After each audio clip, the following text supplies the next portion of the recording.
ओम अज्ञानतिमिरान्धस्य ज्ञानाञ्जनेन शलाकाय चक्षुरुन्मिलितं तस्मै श्रीगुरवे नमः। वाञ्छाकल्पतरुभ्यश्च कृपासिन्धुभ्येव च पतितानां पावनेभ्यो वैष्णवेभ्यो नमो नमः। जय श्री कृष्ण चैतन्य प्रभु नित्यानंद श्री अद्वैत गदाधर शिवासादि गौर भक्त वृंद। तो कल हम लोग ने गोवर्धन परिक्रमा पूरा कर लिया था और फिर उसके आसपास के कुछ वनों को भी के दर्शन भी कर लिए। आज हम श्री काम्य वन चलेंगे और ये बहुत ही इम्पोर्टेंट वन है जिसके बारे में अभी हम सब जानेंगे। ब्रजमंडल के द्वादश वनों यानी ब्रजमंडल के जो 12 इम्पोर्टेंट वन है, फॉरेस्ट है, उनमें से ये चौथा है Kamyavan. This is the fourth one. जो ब्रजमंडल में जो टोटल इम्पोर्टेंट वन है वो 12 है, द्वादश वन बोलते हैं। उन द्वादश वनों में से ये जो काम्य वन है, it is the fourth one. तो ये ब्रजमंडल के सर्वोत्तम वनों में से एक है, यानी सबसे बेस्ट वन है। और इस वन की परिक्रमा करने वाला सौभाग्यवान व्यक्ति ब्रज धाम में पूजनीय होता है। हे महाराज, तद अंत में काम्य वन है जहाँ आपने श्री ब्रजेंद्र नंदन कृष्ण ने बहुत सी बाल क्रीड़ाएं की थी। और इस वन के कामादि सरोवरों में स्नान करने मात्र से सब प्रकार की कामनाएं, यहाँ तक कि कृष्ण की प्रेममयी सेवा की कामना भी पूर्ण हो जाती है। तो ये भी एक पुराणों में आता है कि चतुर्थ काम्य वनम वनानम वनम उत्तमम तत्र गत्वा नरो देवी मम लोके महीयते।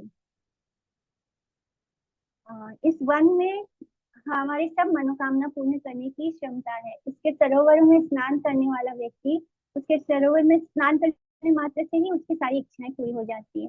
और अगर किसी के मन में कृष्ण की प्रति प्रेम में सेवा की भावना हो, तो ये तो सर्वोत्तम हमारी प्रार्थना में जो सबसे ऊंचा ऊंची प्रार्थना हम इसी को मानते हैं कि हमारे हृदय में श्री कृष्ण के प्रति प्रेम में सेवा करने की कामना हो। यथार्थ में श्री कृष्ण के प्रति गोपियों का प्रेम ही काम शब्द वाच्य है। ये जो काम शब्द है, ये गोपियों का प्रेम, श्री कृष्ण के प्रति जो गोपियों का प्रेम है, उसी को काम शब्द यहाँ पे प्रयोग किया गया है। प्रेमे व गोप रमनाम काम इत्यागमत प्रथाम, अर्थात गोपियों का निर्मल प्रेम जो केवल श्री कृष्ण को सुख देने वाला होता है, जिसमें इस संसार की, इस मटेरियल वर्ल्ड की, लौकिक काम की कोई गंध नहीं। इस संसार में हम जिसको काम बोलते हैं वो वासना होती है, लेकिन ये जो काम है गोपियों का, ये उच्च स्तर का है, जो सिर्फ इस काम का मतलब है कि हमें कृष्ण को की इंद्रियों को तृप्त करना है, हमें कृष्ण को सुख देना है। केवल कृष्ण को सुख देने वाला होता है, जिसमें मटेरियल वर्ल्ड का कोई भी गंध नहीं होता। उसी को शास्त्रों में काम कहा गया है। एक्चुअली में यही ये जो हम काम का वर्ड यूज करते हैं, इस संसार में हम इसको काम वासना बोलते हैं, लेकिन ये जो एक्चुअली में ये जो काम वर्ड है, ये सिर्फ गोपियों के लिए यूज होता है। और शास्त्रों में इसका मतलब कृष्ण के प्रति समर्पण, उनके प्रति प्रेम और उनको सुख देने वाला। संसारिक काम वासनाओं से गोपियों का यह शुद्ध काम सर्वथा भिन्न है, यानी गोपियों का ये काम इस संसार के जो काम वासना है उससे एकदम अलग है। सब प्रकार की लौकिक कामनाओं से रहित, इसके अंदर कोई भी मटेरियल डिजायर नहीं, केवल प्रेमास्पद कृष्ण को सुखी करना ही गोपियों के काम का एकमात्र तात्पर्य है। गोपियों का ये जो काम है, इसका तात्पर्य, इसका अर्थ बस इतना है कि उन्हें कृष्ण को सुख देना है। जिस कृष्ण लीला स्थली में श्री राधा कृष्ण युगल के ऐसे अप्राकृत प्रेम की अभिव्यक्ति हुई है, उसका नाम ही कामवन है। यानी ये जो काम्यवन लीला स्थली है, यहाँ पे राधा रानी कृष्ण के युगल प्रेम का, यानी वहां पे जो ट्रांसेंडेंटल उनका प्रेम है उसकी अभिव्यक्ति हुई है, वहां पे वो लीला हुई है, इसलिए इसका नाम कामवन है। जिस वन में सब प्रकार की लौकिक कामनाओं की सिद्धि की तो बात ही क्या, गोपियों के विशुद्ध प्रेम स्वरूप शुद्ध काम की भी सहज ही सिद्धि होती है, उसे कामवन कहा गया है। यानी यहाँ पे अगर हमारे अंदर कोई मटेरियल डिजायर है, तो वो भी पूरी हो जाती है। तो यहाँ तो मैंने ये तो गोपियों का विशुद्ध प्रेम स्वरूप है ये काम्यवन, जहाँ पे उनकी दिव्य लीलाएं हैं। लेकिन इवन अगर हमारे अंदर कोई लौकिक कामनाएं है, कोई संसारिक कामनाएं है, वो उसकी भी सिद्धि हो जाती है। काम्य शब्द का अर्थ अत्यंत सुंदर है, सुशोभित या रुचिर भी होता है।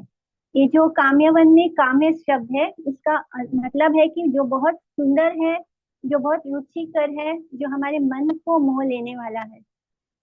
ब्रजमंडल का यह वन विभिन्न प्रकार के सुरम्य, बहुत सुंदर सुंदर सरोवर उसके अंदर है, कूप है, कुंड है, वृक्ष है, वल्लरियां हैं, बहुत सारे क्रीपर्स है, बहुत सुंदर सुंदर फूल है, फल के पेड़ हैं। इन सब से विविध प्रकार के विहंगम, विहंगम माने बहुत ज्यादा सुंदर, विहंगमों से अतिशय सुशोभित श्री कृष्ण की परम रमणीय विहार स्थली है। इतना सुंदर है कि उसको हम शब्दों में भी नहीं बोल सकते, इतना ज्यादा सुंदर काम्यवन है। और ये यहाँ पे श्री कृष्ण को बहुत प्रिय था, इसलिए इसे काम्यवन कहा गया है। तथा काम्यवनम राजन यत्र बाले स्थितो भवान स्नानम मात्रेण सर्वेशम सर्व काम फलप्रदम। ये स्कंद पुराण में आता है कि काम्यवन के अगर किसी सरोवर में भी स्नान कर लिया जाए तो आपके सर्व काम फल प्रदम, हमारी सारी कामनाएं, हमारे सारे डिजायर्स पूरे हो जाएंगे। विष्णु पुराण के अनुसार काम्यवन में 84 कुंड है, 84 कुंड है वहां पे। और 84 मंदिर भी है, तथा 84 खंबे वर्तमान है। अभी वहां पे 84 खंबे वाले मंदिर भी है। तो कहते हैं कि इन सब की प्रतिष्ठा किसी प्रसिद्ध राजा श्री कामसेन के द्वारा की गई, ऐसी मान्यता है। एक देवता और असुरों ने मिलकर यहाँ 168 168 का निर्माण किया था। देव असुर दोनों मिलकर किया था 168 खंबे। यहाँ छोटे छोटे असंख्य कुंड और तीर्थ हैं। और इन इस वन की परिक्रमा 14 मील की है, 14 माइल्स का है। और विमल कुंड यहाँ का प्रसिद्ध तीर्थ या कुंड है। इस काम्य वन में जो विमल कुंड है वो यहाँ पे बहुत ही फेमस है, फेमस कुंड है। सर्वप्रथम इस विमल कुंड में स्नान कर श्री काम्य वन की परिक्रमा अथवा काम्य वन की दर्शनीय स्थलों का दर्शन प्राप्त प्रारंभ होता है। तो जब हम काम्य वन के दर्शन करने के लिए शुरुआत करते हैं, तब हम सबसे पहले विमल कुंड में स्नान करते हैं। विमल कुंड में स्नान के पश्चात गोपिका कुंड, उसके बाद आता है सुवर्णपुर, उसके बाद आता है गया कुंड एवं धर्म कुंड के भी दर्शन होते हैं। धर्म कुंड पर धर्मराज जी का सिंहासन दर्शनीय है। वहां पर एक सिंहासन बना हुआ है जो बहुत सुंदर है। आगे आता है यज्ञ कुंड, पांडवों के पंचतीर्थ सरोवर आता है। उसके बाद आता है परम मोक्ष कुंड, फिर मणिकर्णिका कुंड है, पास में ही निवास कुंड है तथा यशोदा कुंड है।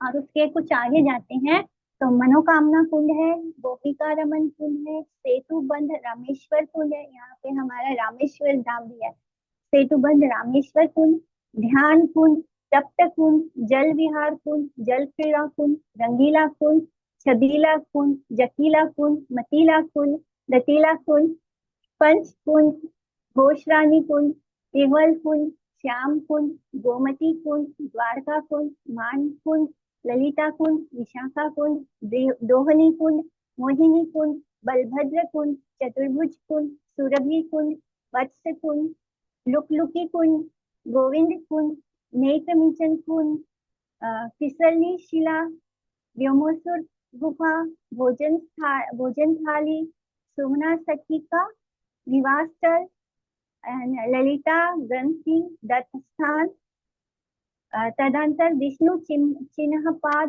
पर्वत, गरुड़ तीर्थ, कपिल तीर्थ, लोह जंगल ऋषि स्थान, होर स्थान। इसी के उत्तर में इंदुलेखा देवी स्थल, पास में ही पर्वत के ऊपर बलराम स्थल, बलराम के हल की रेखा, उसी के उत्तर भाग में कृष्ण कूप, उसी के पास दूसरा संकर्षण कुंड, अनंतर लोकेश्वर नामक तीर्थ, फिर वराह कुंड, सती कुंड, चंद्र सखी पुष्करिणी, उसके ऊपर आता है चंद्रशेखर शिव मूर्ति तथा श्रृंगार तीर्थ। अनंतर पर्वत के दक्षिण में आता है प्रभालली नामक बावड़ी। उसके पश्चिम में भाग में आता है भारद्वाज ऋषि कुंज। उसके उत्तर में संकर्षण कुंज है। उसके पूर्व भाग में कृष्ण कुंज है। ये तीनों कुंज पर्वत के निकट में है। पर्वत के शिखर पर भद्रेश्वर शिव मूर्ति है। अनंतर अलक्ष गरुड़ मूर्ति है। पास में ही पिप्पलाद ऋषि का आश्रम भी है। और अनंतर बिहुहली राधा पुष्करिणी, और उसके पूर्व भाग में ललिता पुष्करिणी, और उसके उत्तर में विशाखा पुष्करिणी, और उसके पश्चिम में चंद्रावली पुष्करिणी। सारे अष्ट सखियों के नाम आ रहे हैं। उनकी अलग अलग पुष्करिणी है जहाँ पे वो पुष्प इकट्ठा करते हैं। उसके दक्षिण भाग में चंद्रभागा पुष्करिणी, और पूर्व दक्षिण मध्य स्थल में लीलावती पुष्करिणी। पश्चिम उत्तर में प्रभावती पुष्करिणी, मध्य में राधा पुष्करिणी, और इन पुष्करिणियों में 64 सखियों की पुष्करणी है। और आगे कुशस्थली है, वहां पर शंखचूड़ वध स्थल है जहाँ पे शंखचूड़ वाली लीला हुई थी। तथा कामेश्वर महादेव जी का दर्शनीय स्थल है। और वहां से उत्तर में चंद्रशेखर मूर्ति विमलेश्वर तथा वराह स्वरूप का दर्शन होता है। वहीं पे द्रौपदी के साथ पंच पांडवों का दर्शन है। फिर आगे वृंदा देवी के साथ गोविंद जी का दर्शन है। फिर श्री राधा वल्लभ जी है, फिर श्री गोपीनाथ जी है। उसके आगे नवनीत राय है, गोकुलेश्वर आता है। और उसके आगे श्री रामचंद्र के स्वरूप का दर्शन है। और इनके अतिरिक्त चरण पहाड़ी है, श्री राधा गोपीनाथ जी है, श्री राधा मोहन मदन मोहन जी है, 84 खंबा है। ये सब देखने लायक स्थल है, दर्शनीय स्थल है। इनमें से जो प्रसिद्ध प्रसिद्ध लीला स्थलियों स्थली है उनके नीचे में वर्णन दिया जा रहा है। यानी हम जो इनमें से जो प्रसिद्ध प्रसिद्ध जो फेमस फेमस प्लेसेस है उसके बारे में आगे पढ़ते हैं।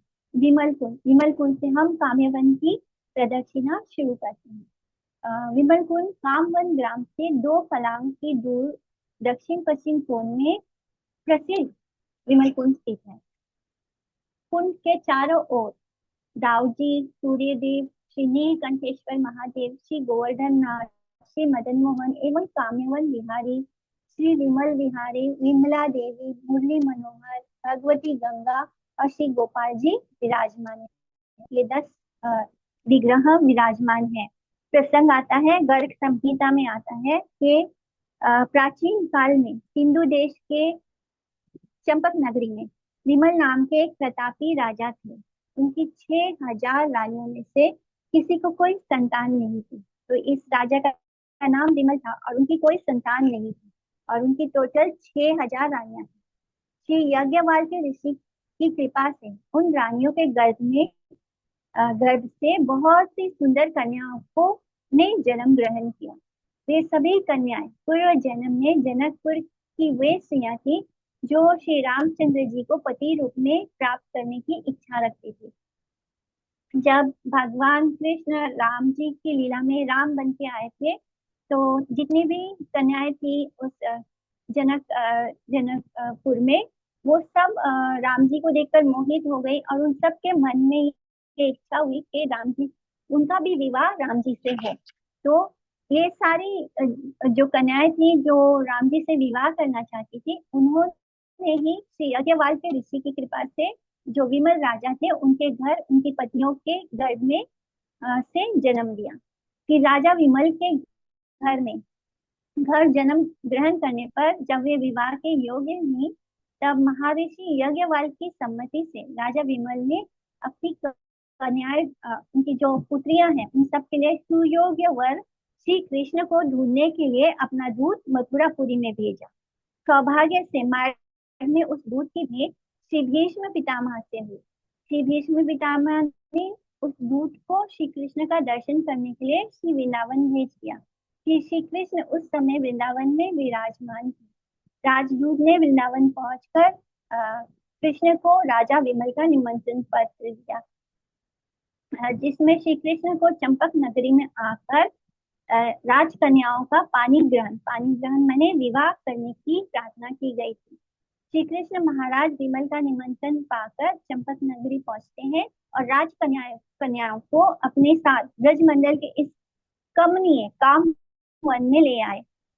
यही काम वन में वो उनको ले आते हैं और उन्होंने उन कन्याओं की संख्या के अनुरूप रूप धारण कर उन्हें अंगीकार किया। तो जितनी भी कन्याएं थी, उस राजा की जितनी भी पुत्रियां थी, उतने ही रूप में श्री कृष्ण अपने अपने आप को आकार ले लिया और उतने ही उनको उनके साथ विवाह किया। फिर उनके साथ उन्होंने रास लीला भी की इस काम्यवन में और अनेक प्रकार की क्रीड़ाएं भी की और उन कुमारियों की चिरकालीन अभिलाषा पूर्ण हो गई। जो उनकी इच्छा थी, जिसके लिए उन्होंने दोबारा जन्म लिया था, वो पूर्ण हो गई और उनके आनंद अश्रु प्रपूरित या कुंड विमल कुंड के नाम से प्रसिद्ध हो गया। तो वो जिस उनको कृष्ण से विवाह करने की जो उनकी इच्छा थी, वो पूरी होने पर उनके आंखों से जो खुशी के आंसू बहे, उस आंसू से ही विमल कुंड का निर्माण हुआ था। और इस विमल कुंड में स्नान करने से लौकिक यानी मटेरियल, अलौकिक यानी स्पिरिचुअल और अप्राकृतिक सभी ट्रांसेंडेंटल सब प्रकार की कामनाएं पूर्ण होती है। यानी अगर हमारे अंदर मटेरियल डिजायर्स है, अगर हमारे अंदर स्पिरिचुअल डिजायर्स है, या फिर हमारे ट्रांसेंडेंटल डिजायर्स है, ये तीनों प्रकार की कामनाएं इस कुंड में स्नान करने से हमारी पूरी हो जाती है और हमारा हृदय जो है वो निर्मल होता है तथा उसमें ब्रज भक्ति का संचार हो जाता है। हमारे अंदर नेचुरली ब्रज की भक्ति के प्रति लगाव हो जाता है। इसी कुंड को लेकर दूसरा प्रसंग है। जनश्रुति के अनुसार यानी लोक गाथा के अनुसार चातुर्मास में काल में विश्व के सारे तीर्थ ब्रज में आगमन करते हैं। एक बार चातुर्मास के काल में तीर्थराज पुष्कर ब्रज में नहीं आते, क्योंकि जब चातुर्मास स्टार्ट होता है तो जितने भी हमारे भारत के तीर्थ हैं वो सब कहाँ आते हैं, इसी काम्यवन में आते हैं, यानी इस ब्रज में आ जाते हैं। लेकिन एक बार चातुर्मास हुआ तो उसमें पुष्कर नहीं आए, जो पुष्कर तीर्थ है वो नहीं आते हैं। तो श्री कृष्ण ने योग माया का स्मरण किया। तो स्मरण करते ही पृथ्वी तल से एक जल का प्रबल प्रवाह निकला और आश्चर्य की बात, उस पवित्र जल के प्रवाह से सब प्रकार के मलों से रहित परम सुंदर एक किशोरी प्रकट हुई और श्री कृष्ण ने उस सुंदरी के साथ जल प्रवाह में विविध प्रकार से जल विहार किया और उस किशोरी ने अपनी विशुद्ध प्रेममयी सेवा और सौंदर्य से परम रसिक श्री कृष्ण को परितृप्त कर दिया, उनको संतुष्ट कर दिया। और श्री कृष्ण ने संतुष्ट होकर, परितृप्त होकर उस किशोरी को वरदान दिया कि आज से तुम विमला देवी के नाम से विख्यात होगी और यह कुंड तुम्हारे नाम से प्रसिद्ध होगा। इसमें स्नान करने से तीर्थराज पुष्कर में स्नान करने की अपेक्षा 7 टाइम्स अधिक पुण्य फल प्राप्त होगा। तो हमें जितना पुण्य पुष्कर जाकर जो अजमेर के पास है, पुष्कर जाकर वहां पे हम स्नान करते हैं, तो वहां स्नान करने से जो फल हमें प्राप्त होता है उसका 7 टाइम्स 7 गुना अधिक पुण्य फल इस विमल कुंड में स्नान करने से प्राप्त होता है। तब से ये कुंड विमला कुंड के नाम से विख्यात हुआ और इस कुंड के किनारे श्री कृष्ण की भक्ति प्राप्त करने के लिए बड़े बड़े ऋषि महर्षि वास करते हैं। महर्षि दुर्वासा और पांडवों का निवास यहाँ प्रसिद्ध है। प्रत्येक ब्रजमंडल परिक्रमा मंडली अथवा परिक्रमा करने वाले यात्री यहाँ निवास करते हैं तथा यहीं से काम्यवन की परिक्रमा आरंभ करते हैं। नेक्स्ट आता है श्री वृंदा देवी और श्री गोविंद देव जी। तो यह काम्यवन का सर्वाधिक प्रसिद्ध मंदिर है। This is the most famous temple Shri Vrinda Devi का और श्री गोविंद देव जी का। तो यहाँ वृंदा देवी का विशेष रूप से दर्शन है जो ब्रज मंडल में कहीं भी नहीं मिलेगा, यानी अन्यत्र दुर्लभ है। श्री श्री राधा गोविंद देव जी यहाँ विराजमान है और पास में ही श्री विष्णु सिंहासन है, अथवा इसको हम अर्थात श्री कृष्ण का सिंहासन है और उसके निकट ही चरण कुंड है जहाँ राधा रानी और गोविंद युगल के श्री चरण कमल पखारे गए हैं और पखारे गए हैं यानी उन्होंने उस जगह पर अपने चरणों को वॉश किया था, तो इसलिए राधा रानी और कृष्ण ने अपने चरणों को वहां पर धोया था, इसलिए उसका नाम चरण कुंज है। श्री रूप सनातन आदि गोस्वामी के अप्रकट होने के पश्चात, जब हमारे सत गोस्वामी में से जो शीला रूप गोस्वामी, सनातन गोस्वामी और बाकी के गोस्वामी जब अप्रकट हो गए, इस धरा पे अपनी लीला पूरी करके चले गए, तब जो मुगल सम्राट थे औरंगजेब के अत्याचारों से जिस समय ब्रज में वृंदावन, मथुरा आदि के प्रसिद्ध मंदिर ध्वंस किए जा रहे थे, उनको तोड़ा जा रहा था, उस समय जयपुर के परम भक्त महाराज ब्रज के श्री गोविंद देव जी को, श्री गोपीनाथ जी को, श्री मदन मोहन जी को और श्री राधा दामोदर जी, श्री राधा माधव आदि प्रसिद्ध विग्रहों को अपने साथ लेकर जयपुर आ रहे थे। तो उन्होंने मार्ग में इस काम्य वन में कुछ दिनों तक विश्राम किया था। वो जब रास्ते में इन सब विग्रहों को लेकर निकले थे, जयपुर के महाराजा औरंगजेब क्योंकि सारे मंदिरों को तोड़ रहा था वृंदावन में, तो उनसे बचाने के लिए सारे ही हमारे वृंदावन के जो विग्रह हैं, ठाकुर जी हैं, उनको लेकर वो रास्ते में निकले थे। तब उन्होंने काम्यवन में विश्राम किया था। यहाँ पर कुछ दिनों तक वो रुके थे, क्योंकि ये वन बहुत घना था, तो किसी मतलब मुगल सैनिक को उनके बारे में पता नहीं चला, तो उनसे बचने के लिए वो वहां पे रुके थे। श्री विग्रहों को रथों से यहाँ विभिन्न स्थानों में पधरा कर उनके विधिवत स्नान, भोग, राग, शयन आदि संपन्न करवाया गया था। यानी इसी काम्यवन में कुछ दिनों रुकने के कारण भगवान की जो विविध पूजा अर्चना होती है, वो सारे यहाँ पे किए गए थे। तत्पश्चात वे जयपुर और अन्य स्थानों में पधराए गए थे। पहले यहाँ काम्यवन में उनको उतारा गया था, अच्छे से उनकी शिव विग्रह की पूजा अर्चना हुई थी। उसके पश्चात, उसके बाद में जब वो जयपुर में जब उनको पहुंचाए, तब वहां से उनके रेगुलर पूजा अर्चना स्टार्ट हुई। तदंतर उसके बाद काम्यवन में जहां जहां श्री राधा गोविंद, श्री राधा गोपीनाथ, श्री राधा मदन मोहन पधराए गए थे, उन उन स्थानों पर विशाल मंदिरों का निर्माण कराकर उनमें उन उन मूल श्री विग्रहों की प्रतिभू विग्रहों की प्रतिष्ठा की गई। और श्री वृंदा देवी काम्यवन तक तो आई, लेकिन वे ब्रज को छोड़कर आगे नहीं गई, इसलिए यहाँ श्री वृंदा देवी का पृथक रूप दर्शन होता है। तो सारे ही विग्रह वहां पहुंचे थे, श्री वृंदा देवी भी वहां पहुंची थी, यानी उनके भी विग्रह को ले जाया जा रहा था। लेकिन काम्यवन पहुंचने के बाद श्री वृंदा देवी वहां से आगे नहीं गई, वो जयपुर नहीं गई, वो काम्यवन में ही रुक गई। इसलिए वहां पे अभी भी उनका बहुत ही सुंदर मंदिर है, जो और कहीं भी हमें नहीं मिलेगा। और जितने भी ठाकुर जी जो जिनको हम जयपुर में देखते हैं, तो उनका प्रतिभू यानी उनका रेप्लिका हमें वृंदावन में मिलेगा। जो ओरिजिनल है वो जयपुर में है और राजस्थान में है, लेकिन उनका जो रेप्लिका है वो वृंदावन में है। श्री चैतन्य महाप्रभु और उनके श्री श्री रूप सनातन गोस्वामी आदि परिकरों ने ब्रजमंडल की लुप्त लीला स्थलियों को प्रकाशित किया था।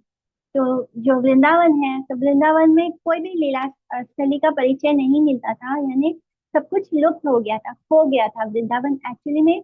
ये जो हम वृंदावन अभी देख रहे हैं, उसको पूरी तरह से हमारे सत गोस्वामी ने ही उसको दोबारा अपीयर करवाया है, उसको प्रकाशित किया है। इनमें ब्रज में आने से पूर्व काम्यवन को वृंदावन माना जाता था। तो इसलिए पहले जब वृंदावन पूरी तरह खो चुका था, तब काम्यवन को ही वृंदावन माना जाता। किंतु श्री चैतन्य महाप्रभु की ने ही मथुरा के सन्निकट श्री धाम वृंदावन को प्रकाशित किया, क्योंकि काम्यवन में यमुना जी, चीर घाट, निधुवन, कालीदा, केशी घाट, सेवा कुंज, रासथली, वंशीवट, श्री गोपेश्वर महादेव की स्थिति असंभव है। जब श्री चैतन्य महाप्रभु आए, तब उन्होंने बताया कि नहीं, मथुरा के आगे जो कुछ दूरी पर जो स्थान है, उस मथुरा के निकट वही श्री धाम वृंदावन है। बिकॉज काम्यवन में ना तो यमुना जी है, ना चीर घाट है, ना निधुवन है, ना कालियादह है, ना केशी घाट है। तो ये सारे जो स्थल है, ये वृंदावन में है, ये वृंदावन की पहचान है। तो पहले क्या था, हम काम्यवन को ही वृंदावन मान रहे थे, वही उसको उसी को वृंदावन समझ लेते हैं। लेकिन जब चैतन्य महाप्रभु आए, तब उन्होंने बताया कि नहीं, वृंदावन जो है वो मथुरा के आगे नेक्स्ट, मथुरा का जो नेक्स्ट स्टेप है वो क्या है, वृंदावन धाम है। तो इसलिए वृंदावन वहां है। इसलिए विमल कुंज जो है, विमल कुंज, कामेश्वर महादेव, चरण पहाड़ी, सेतुबंद, रामेश्वर आदि लीलाखनियां यहाँ विराजमान है। जो ये काम्यवन है, तो यह अवश्य वृंदावन से पृथक काम्यवन है। तो इसलिए उन्होंने बताया कि ये जो जिसको हम लोग जिसको वो लोग उस समय वृंदावन मान रहे थे, वो एक्चुअली में वृंदावन नहीं काम्यवन है। वृंदा देवी का स्थान वृंदावन में ही है। वे वृंदावन के कुंजों की तथा उन कुंजों में श्री राधा कृष्ण युगल की क्रीड़ाओं की अधिष्ठात्री देवी है। अतः अब वे श्री धाम वृंदावन के श्री रूप सनातन गौड़िया मठ में विराजमान है, और यहाँ उनकी बड़ी ही दिव्य झांकी है। इसलिए अब जो वृंदा देवी है वो श्री रूप सनातन गौड़िया मठ है, वहां पे उनको विराजित किया गया है। श्री गोविंद मंदिर के निकट ही गरुड़ जी है, चंद्रभाषा कुंड, चंद्रेश्वर महादेव, वराह कुंड, वराह कूप, यज्ञ कुंड और धर्म कुंड के दर्शन होते हैं। जो धर्म कुंड है, यह कुंड काम्यवन की पूर्व दिशा में है। यहाँ श्री नारायण धर्म के रूप में विराजमान है, और जो हमारा नारायण भगवान ही धर्म के रूप में यहाँ पर विराजित है। और पास में ही विशाखा नामक वेदी है। और श्रवणा नक्षत्र बुधवार भाद्रपद कृष्णाष्टमी में यहाँ स्नान की विशेष विधि है। यानी जिस दिन श्रवणा यानी श्रावण मास का नक्षत्र हो, श्रवणा नक्षत्र हो, और बुधवार का दिन हो, भाद्रपद कृष्णाष्टमी हो, तो अगर उस दिन स्नान करेंगे तो वहां पे उसका विशेष महत्व है। धर्म कुंज के अंतर्गत नर नारायण कुंड, नीलवरा, पंच पांडव, हनुमान जी, पंच पांडव कुंड, मणिकर्णिका, विश्वेश्वर महादेव जी आदि दर्शनीय है। प्रसंग आता है, पांच पांडवों का क्या प्रसंग है उसको जानते हैं। पांचों पांडवों ने अपने वनवास के समय इस रमणीय काम्यवन में बहुत दिनों तक वास किया था। यहाँ निवास करते समय एक दिन महारानी द्रौपदी तथा पांडवों को प्यास लगी। गर्मी के दिन थे, आसपास सरोवर और जल स्रोत जो था वो सब सूख गया था, तो दूर दूर तक कहीं भी जल उपलब्ध नहीं था। महाराज युधिष्ठिर ने अपने परम पराक्रमी भ्राता, यानी अपने बड़े भाई, अपने जो उनके भाई हैं भीम को एक पात्र देकर निर्मल जल लाने के लिए भेज दिया। तो युधिष्ठिर ने भीम को भेजा, बोला जाओ जाके पीने वाला जल, मीठा जल लेकर आओ। तो बुद्धिमान भीम पक्षियों के गमनागमन को लक्ष्य कर कुछ आगे बढ़े। तो भीम भी बहुत बुद्धिमान थे, तो वो देखते हैं कि जो पक्षी हैं वो उड़ के जिस तरफ जा रहे हैं, तो वो भी उस तरफ निकल गए। कि उनको पता चल गया कि पक्षी जहाँ पे मीठा जल मिलेगा, जहाँ पे पीने वाला जल मिलेगा, उसी तरफ उड़ के इकट्ठा होंगे। तो वो उन पक्षियों को फॉलो करते करते उनके पीछे पीछे कुछ आगे बढ़ जाते हैं।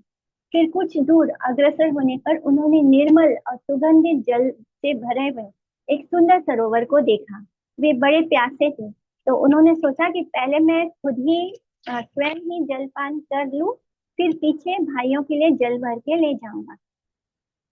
तो ऐसा सोचकर जैसे ही वे सरोवर में उतरे, वैसे ही एक यक्ष उनके सामने प्रकट हुआ और बोला, पहले मेरे प्रश्नों का उत्तर दो, उसके बाद जल पीने की दृष्टा करना है, यानी कोशिश करना। जब तक तुम मेरे प्रश्नों का उत्तर नहीं दोगे, उस सरोवर से जल नहीं पी सकते, अन्यथा तुम मारे जाओ। तो महापराक्रमी भीमसेन ने यक्ष के आदेश की उपेक्षा कर जल पान करने के लिए जो ही अंजलि ने जल उठाया, उसी क्षण वे वहीं पर मूर्छित होकर गिर पड़े। यानी बिकॉज वो बहुत ही पराक्रमी और बलवान थे भीम, तो उन्होंने यक्ष के बातों पर ध्यान नहीं दिया और क्या किया, खुद ही जाके, वो बहुत प्यासे भी थे, तो उन्होंने उठाया जल, अपनी अंजलि में उठाकर जैसे ही पिया, वैसे ही वहां पे वो बेहोश होके गिर पड़े। इधर भाइयों के साथ महाराज युधिष्ठिर ने भीमसेन के आने में विलंब देखा। उन्होंने सोचा इतनी देर क्यों हो गई, भीम क्यों नहीं आया। तो फिर पहले उन्होंने अर्जुन को, फिर नकुल को, फिर सहदेव को पानी लाने के लिए आदेश दिया। किंतु उस सरोवर पर पहुंचकर सबकी वही गति हुई जो भीम की हुई, क्योंकि ये सब बहुत ही बलवान और बहुत ही टैलेंटेड थे, और धनुष वगैरह चलाने में। तो इन्होंने यक्ष की बात को नहीं माना और जल लेने की कोशिश की। तो सब सब एक के बाद एक बेहोश होते गए। पहले भीम को ढूंढते हुए अर्जुन जाता है, फिर अर्जुन को ढूंढते हुए नकुल जाता है, फिर उसके पीछे सहदेव। तो इस तरह बारी बारी से सब जाते हैं और सबकी एक ही दशा होती है। उन्होंने यक्ष के आदेश की परवाह किए बिना जलपान करना चाहा था। अंत में महाराज युधिष्ठिर भी वहीं पहुंचते। तो वहां पहुंचकर अपने भाइयों को मूर्छित पड़े हुए देखा, तो वे बड़े चिंतित हो गए। उन्होंने सोचा पहले मैं जल पान कर लूं, पहले मैं पानी पी लेता हूँ और फिर भाइयों को सचेत करने की चेष्टा करता हूँ और फिर अपने भाइयों को उठाने की कोशिश करता हूँ, उनको होश में लाने की कोशिश करता हूँ। तो ऐसे सोचकर जैसे ही वो पानी पीने के लिए सरोवर में उतरे, तो वैसे ही वो यक्ष पहले की भांति प्रकट हो गया। और फिर उसने यही बोला कि पहले मेरे प्रश्नों का उत्तर करो, उसके बाद जलपान करना। तो महाराज युधिष्ठिर ने धैर्य धारण यक्ष से प्रश्न करने का अनुरोध किया। तो यही अंतर था युधिष्ठिर महाराज में और उनके बाकी के चार भाइयों में। तो उनके अंदर बहुत ही धैर्य था और वो धर्म का आचरण करने वाले थे। उन्होंने बोला कि ठीक है, आप प्रश्न करो। तो यक्ष ने पूछा, सूर्य कौन उदित करता है, यानी सूरज को कौन सुबह वो उदित कैसे होता है, सुबह कैसे उगता है। तो युधिष्ठिर बोला कि ब्रह्म सूर्य को उदित करता है। उसके बाद यक्ष पूछता है कि पृथ्वी से भारी क्या है, आकाश से भी ऊंचा क्या है, वायु से भी तेज चलने वाला क्या है, और तिनकों से भी अधिक संख्या में क्या है। तब युधिष्ठिर कहता है कि माता भूमि से भी भारी है, अ, और पिता आकाश से भी ऊंचा है, और मन वायु से भी तेज चलने वाला है, और चिंता तिनकों से भी अधिक संख्या में है। तो इस नेक्स्ट क्वेश्चन यक्ष पूछता है, आप लोगों को समझ में आ रहा है क्वेश्चन? कि यक्ष ने पूछा कि पृथ्वी से भारी क्या है, तो युधिष्ठिर ने बोला माता। फिर यक्ष ने पूछा कि आकाश से भी ऊंचा क्या है, तो उसने कहा कि पिता जो होते हैं वो आकाश से भी ऊंचे हैं। फिर उसने पूछा था कि वायु से भी तेज चलने वाला क्या है, तो भगवत गीता में अर्जुन ने बोला था ना कि ये जो मन है ये ये तेज चलता है, वायु से भी तेज। तो मन जो होता है वो वायु से भी तेज चलने वाला है। फिर उसने पूछा था यक्ष ने कि तिनकों से भी अधिक संख्या में क्या होता है। तो जो हमारी चिंता है वो तिनकों से, तिनके छोटे छोटे बहुत ढेर सारे होते हैं, लेकिन हमारी चिंता उससे भी ज्यादा होती है। नेक्स्ट क्वेश्चन यक्ष बोलता है कि लोक में सर्वश्रेष्ठ धर्म क्या है और उत्तम क्षमा क्या है। तो युधिष्ठिर कहता है कि लोक में श्रेष्ठ धर्म दया है। हमारे अंदर जो धर्म में जो सबसे श्रेष्ठ है वो है दया। और सुख दुख लाभ हानि जीवन मरण आदि द्वंद्वों को सहना ही क्षमा है। हमारे जीवन में सुख भी आएंगे, दुख भी आएंगे, लाभ भी होगा, हानि भी होगी, जीवन है तो मरण भी होगा। तो ये जो द्वंद्व है इनको सह जाना ही क्षमा है। नेक्स्ट क्वेश्चन पूछता है यक्ष कि मनुष्यों का दुर्जय शत्रु कौन है, और अनंत व्याधि क्या है, और साधु कौन है और असाधु कौन है। तो युधिष्ठिर बोलता है मनुष्यों का जो दुर्जन शत्रु है वो है क्रोध। हमारा सबसे बड़ा शत्रु हमारा क्रोध है। नेक्स्ट वो पूछता है कि अनंत व्याधि क्या है। तो लोभ जो है वो अनंत व्याधि, व्याधि माने रोग। तो ऐसा कौन सा रोग है जो कभी खत्म नहीं होता, तो वो हमारा लालच। साधु कौन है, तो समस्त प्राणियों का हित करने वाला व्यक्ति ही साधु होता है, जो सबका अच्छा सोचता है वो साधु है। असाधु कौन है, अजितेंद्र निर्दय पुरुष ही असाधु है। यानी जो पुरुष निर्दय होता है, जो अजितेंद्रिय होता है, जिसको कोई जीत नहीं सकता, जो निर्दय होता है वो असाधु होता है, यानी वो साधु नहीं होता। यक्ष फिर पूछता है कि सुखी कौन है और सबसे बड़ा आश्चर्य क्या है, मार्ग क्या है, ये मार्ग यानी रास्ता क्या है, वार्ता यानी बात क्या है। तो युधिष्ठिर कहता है कि सुखी कौन है, जिस पर कोई ऋण ना हो, जो परदेश में नहीं है, यानी किसी प्रकार साग पात पका कर भी खा ले वही सुखी है। यानी जिस व्यक्ति के ऊपर कोई कर्जा ना हो वो सुखी है। जो अपने घर में रहता है, परदेश में नहीं रहता, वो सुखी है। और जिसके पास जो है जितना है उसमें वो संतुष्ट है वही सुखी है। यानी अगर उसके पास साग या पत्ते हैं वो पकाकर भी वो खा ले तो वो सुखी है।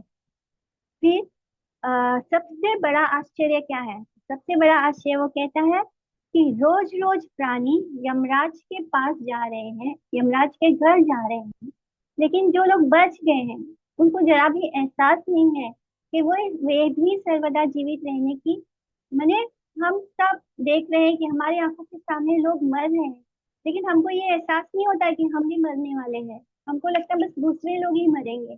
तो हम, हमारे मन में क्या इच्छा है कि हम सर्वदा जीवित रहने वाले हैं, यानी हम नहीं मरेंगे, दूसरे लोग ही मरेंगे। देख देख के भी हमको ये एहसास नहीं होता कि हम भी मरने वाले हैं। तो ये सबसे बड़ा आश्चर्य है। और इससे बढ़कर और क्या आश्चर्य हो सकता है? तर्क की स्थिति नहीं है, श्रुतियां भी भिन्न भिन्न है। ऐसा कोई एक ऐसा ऋषि नहीं है जिसका मत भिन्न ना हो। अंत धर्म का तत्व अत्यंत गूढ़ है। तो नेक्स्ट क्वेश्चन उठता था, वार्ता क्या है, यानी बात क्या है। जितने भी श्रुतियां हैं वो भी अलग अलग होती हैं। जितने भी ऋषि होते हैं वो एक दूसरा, ऋषि होने का मतलब ही यही है जिसका एक दूसरा, जिसका जो मत है, जिसका जो धारणा है वो एक दूसरे से भिन्न हो, अलग। अतः तत्व धर्म का तत्व अत्यंत गूढ़ है, यानी बहुत ही रहस्यमय है, बहुत ही गहरा है। इसलिए महापुरुष जिस मार्ग पर चलते हैं वही मार्ग है, यानी जिस मार्ग पे महापुरुष चलते हैं वही रास्ता है। और इस मोह माया रूप कड़ाह में काल समस्त प्राणियों को महा और ऋतु रूप कलशी से उलट पुलट कर सूर्य रूप अग्नि और दिन रात रूप ईंधन के द्वारा पका रहा है, यही वार्ता है। यानी ये जो संसार है, इस संसार में, माया मोह वाले संसार में, ये जो कढ़ाई है वो माया मोह की कढ़ाई है। उसमें काल जो है वो समस्त प्राणियों को, सब जीवात्माओं को मन, काल क्या है, मंथ एंड ऋतु जो आते हैं, सीजन्स आते हैं, उसकी कथी है। और उससे अलट पलट करके सूर्य जो है, सूर्य का जो अग्नि है, सूर्य रूप अग्नि है, उसमें दिन रात का रूप, दिन रात जो है वो ईंधन है, उसका एनर्जी है। जैसे गैस होता है गैस स्टोव में, तो वो ईंधन के द्वारा हमको पका रहा है। ये काल आगे बढ़ते बढ़ते समय बीतता जा रहा है, यही वार्ता है। तो इस तरह यक्ष के क्वेश्चंस अभी भी बाकी हैं और हमारा टाइम हो चुका है। तो यक्ष वापस बोलता है कि राजन, तुमने हमारे प्रश्नों का ठीक ठीक उत्तर दिया है, इसलिए अपने भाइयों में से जिस किसी एक को तुम कहो तो उसको मैं जीवित कर सकता। और युधिष्ठिर ने कहा कि हमारे इन भाइयों में से महाभाव श्याम वर्ण नकुल जीवित हो जाए।